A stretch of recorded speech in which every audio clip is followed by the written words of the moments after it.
Buenas tardes, Dios les bendiga a todos ustedes. Le doy la gloria a Dios por permitirme servir en su obra y transmitir su mensaje por medio de su palabra, a través, en esta ocasión nuevamente, de las redes sociales. Y quiero comenzar este mensaje en oración y lo invito a orar conmigo. Bendito Dios, Padre Todopoderoso, te doy la gloria y la honra a ti. Te doy gracias, Señor, por todo lo que tú me permites todos los días vivir. Úsame, Señor, para transmitir tu palabra. Te doy gracias, Señor, y te pido que todos aquellos que escuchen tu mensaje sea de edificación en sus vidas y sea de bendición. Comenzamos. Dice en el Evangelio de Juan, ahí en el capítulo 1, versículo 29, refiriéndose a la persona de Jesús, Juan el Bautista dijo: He aquí el Cordero de Dios que quita el pecado del mundo. Mire, es importantísimo hablar de la redención en la persona de Jesús y de la obra salvífica. Y cuando nos referimos en este pasaje, precisamente está hablando de nuestro Redentor. Quisiera empezar en este mensaje hablando y definiendo lo que es la palabra redención. La redención a lo mejor le va a parecer un tanto extensa y teológica la definición, pero es importante que no excluya ningún elemento sustancial. Dice: la obra salvífica de la misericordia de Dios mediante el sacrificio de su Hijo Jesús en la cruz del Calvario, y con ello liberarnos del pecado y del demonio, satisfaciendo las demandas de su justicia santa y manifestar su gloria de ser el Salvador necesario y suficiente de la humanidad caída, y establecer un pacto de reconciliación con Él a todo aquel que se acerque a la cruz de Cristo con fe sincera y corazón contrito y humillado. Esto es lo que nosotros podemos entender por redención. Y, y a través de la Escritura vamos a encontrar los elementos necesarios y que constituyen precisamente la redención. En el Antiguo Testamento, y vamos a hablar de eso, hay escondidos esos tipos de la redención. Cuando el Señor Jesús le dice a la samaritana, ahí en Juan 4:22, la salvación viene de los judíos, no era solamente porque Jesús se refiriera que era judío en su naturaleza humana, sino que el plan salvífico de Dios había sido revelado al pueblo de Israel y transmitido en los tipos, figuras y pasajes proféticos del Antiguo Testamento. Hay también que entender que este recurso, estas palabras, estas escrituras, eran tan importantes que Jesús mismo lo emplea. Y por ejemplo, vamos ahí a Lucas 22 precisamente, en el capítulo 24, cuando él van de camino a Emaús y tiene ese diálogo con los discípulos. Lucas 22, 25 al 27, dice: pero él les dijo,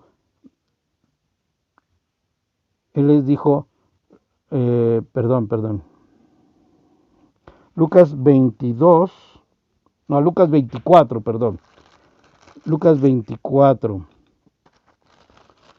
ahí estamos ya, Lucas 24,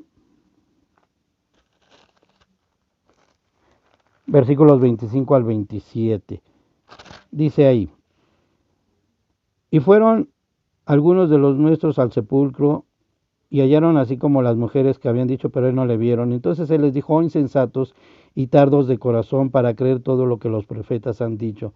¿No era necesario que el Cristo padeciera estas cosas y que entrara en su gloria?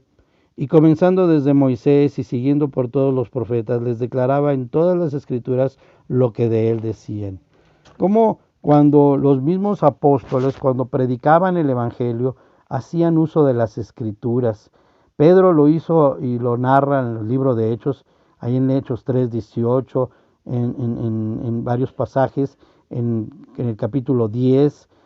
Felipe también, cuando en el libro de Hechos 8:35 está con el tesorero de la reina y también Pablo en el libro de Hechos, en varios capítulos, hace uso de este recurso de las Escrituras, precisamente como ese tipo, esa profecía hablando de la redención.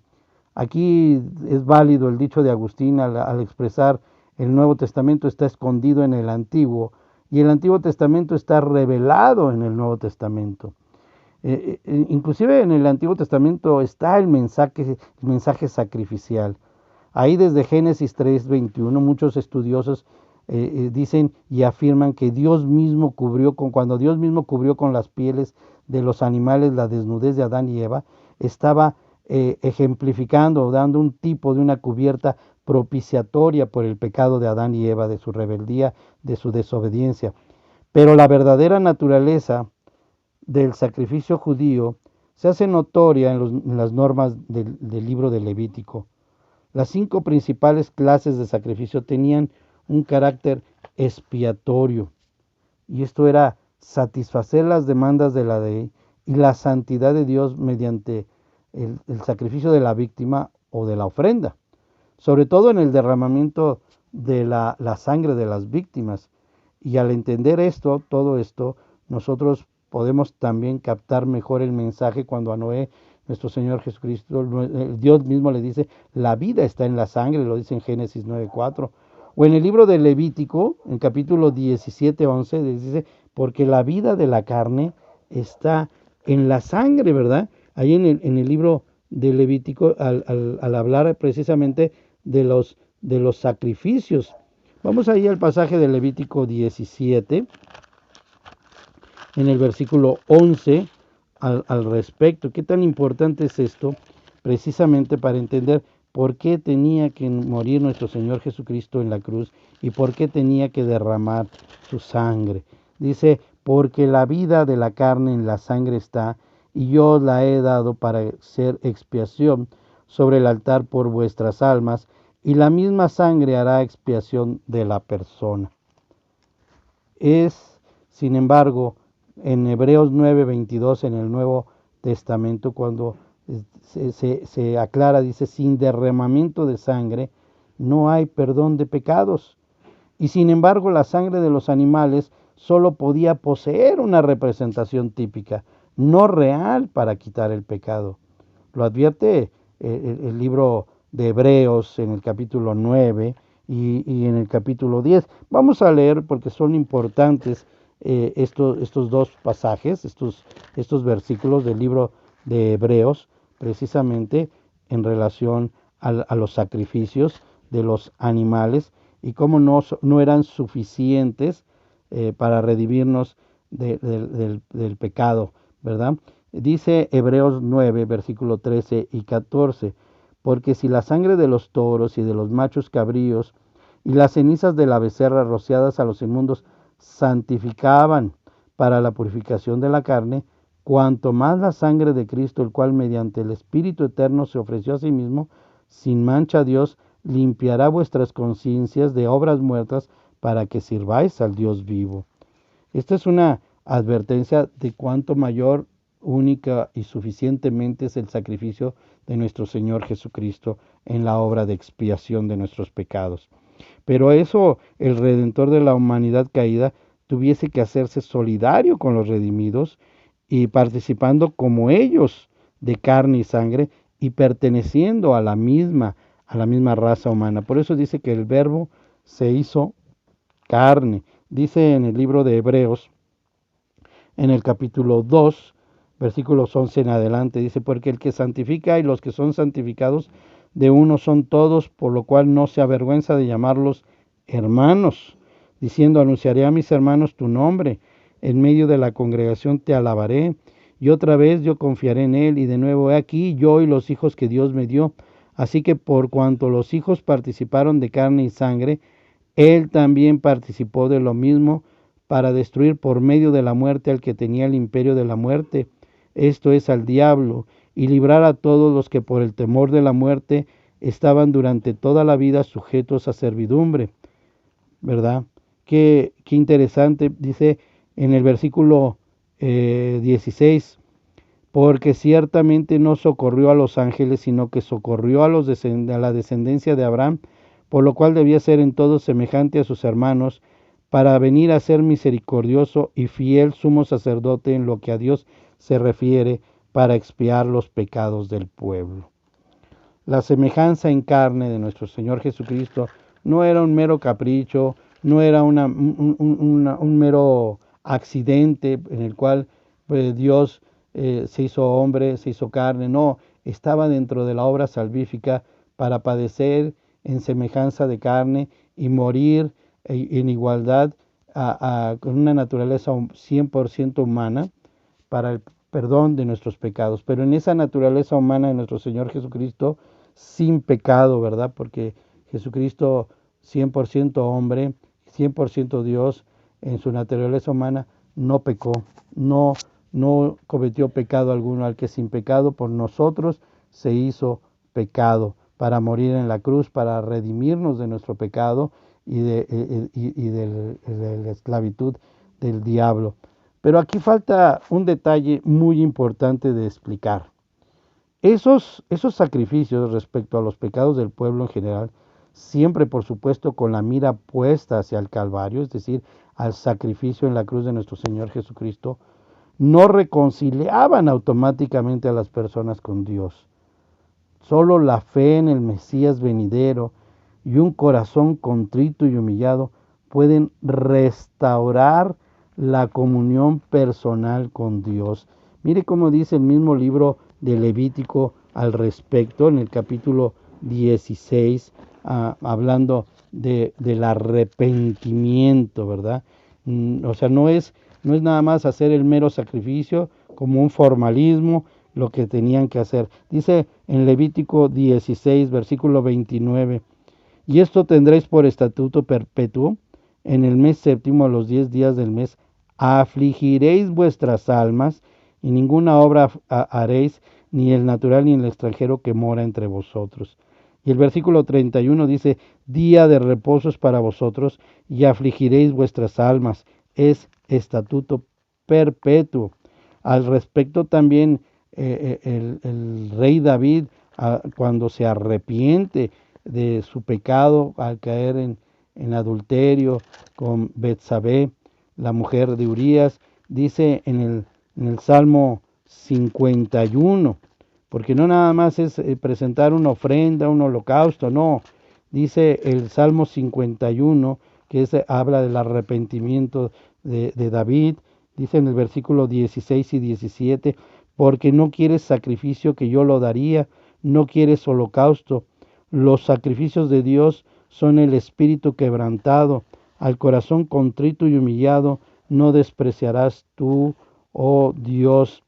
El mensaje profético del arrepentimiento era tan importante que los mismos profetas denunciaban la hipocresía de los sacerdotes y el pueblo en sus sacrificios y llama especialmente atención algunos pasajes del libro de Isaías en el capítulo 1, de Jeremías en el capítulo 7 o del profeta Amós en el capítulo 5.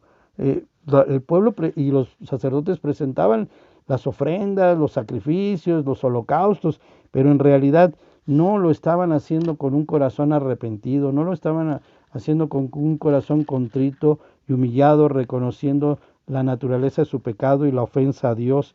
Por eso lo resume bien en Miqueas capítulo 6, en el versículo 6 al 8. Dice ahí, ¿con qué? Oh hombre, versículo 6, capítulo 6, versículo 8, dice, oh hombre, él te ha declarado lo que es bueno y qué pide Jehová de ti, solamente hacer justicia y amar misericordia y humillarte ante tu Dios. Y en la muerte expiatoria de Jesús hay además una obediencia perfecta a la voluntad de Dios. Vamos ahí al capítulo 10 del libro de Hebreos, ¿verdad? En el capítulo 10, versículos 5 al 7, dice, por lo cual, entrando en el mundo, dice, sacrificio y ofrenda no quisiste, mas me preparaste cuerpo. holocaustos y expiaciones por el pecado no te agradaron. Entonces dije, he aquí que vengo, oh Dios, para hacer tu voluntad. Como en el rollo del libro está escrito de mí. Y estaba haciendo eco al Salmo 40, versículos 6 al 8, que dicen lo mismo. Así que cuando Juan el Bautista, refiriéndose a la persona de Jesús, dijo ahí en el capítulo 1, versículo 29 del Evangelio de Juan, he aquí el Cordero de Dios que quita el pecado del mundo. Él lo estaba diciendo con una verdad absoluta en la persona de Jesús, tal como viene en las Escrituras, que la sangre de nuestro Señor Jesucristo, la redención de su obra, nos libra del pecado, nos libra de la muerte, y esa obra expiatoria en el Calvario es lo que a nosotros nos permite ser salvos. ¿Cómo? Depositando una fe genuina, auténtica en la persona de Jesús y en su sacrificio, reconociendo que somos pecadores, reconociendo que la gracia de nuestro Señor Jesucristo es inmerecida para nosotros y que para el perdón de nuestros pecados era necesario que Jesucristo viniese a la tierra en semejanza de hombre, en una naturaleza humana, ¿verdad? 100%, pero impecable, pues Él no cometió ningún pecado, y morir en la cruz, derramando hasta la última gota de su sangre para el perdón de nuestros pecados. Qué gran misericordia, qué gran amor el de nuestro Señor, qué gran amor el de nuestro Padre para hacer de nosotros una humanidad caída, transformarnos en gloria y honra y alabanza para Él por medio de nuestro Señor Jesucristo, hacernos aceptos en el amado. Yo le doy la gloria y la honra a nuestro Señor Jesucristo. Yo le doy la honra y la gloria a mi Padre por tan grande amor, porque de no ser así, estaríamos todavía nosotros perdidos y sin esperanza. Gracias le doy a Dios por todo esto. Y yo quiero invitarte el día de hoy, hermano, hermana, que estás tú escuchando este mensaje, que definitivamente es necesario que tengamos una verdadera comunión con nuestro Señor Jesucristo. No es por obras, sino por gracia de nuestro Señor. Pero es necesario que tú aceptes el perdón de Dios y creas que Jesucristo es tu único y suficiente Salvador. Es necesario creer que nosotros somos salvos por fe en Cristo Jesús y no por obras, que nosotros las obras las hacemos por agradecimiento, que hemos sido bendecidos por Dios y nosotros debemos darle la gloria y la alabanza a nuestro Padre, que nosotros como cristianos debemos dar un testimonio ejemplar de lo que Cristo ha hecho en nuestras vidas y que nosotros mismos también debemos predicar el Evangelio de salvación, reconociendo que todos estos pasajes de la Biblia son una verdad absoluta, pues la palabra de Dios es la Biblia y todo lo que está contenido ahí es una verdad inspirada en los santos hombres de Dios, quienes escribieron siendo inspirados por Dios.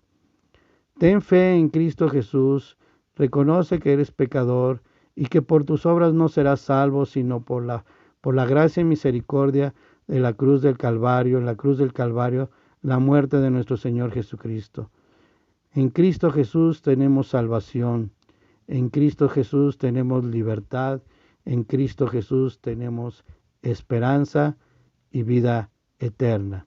Yo le doy la gloria y la honra a Cristo en el nombre poderoso de Jesús. Amén. Gracias en el nombre de Jesús. Amén.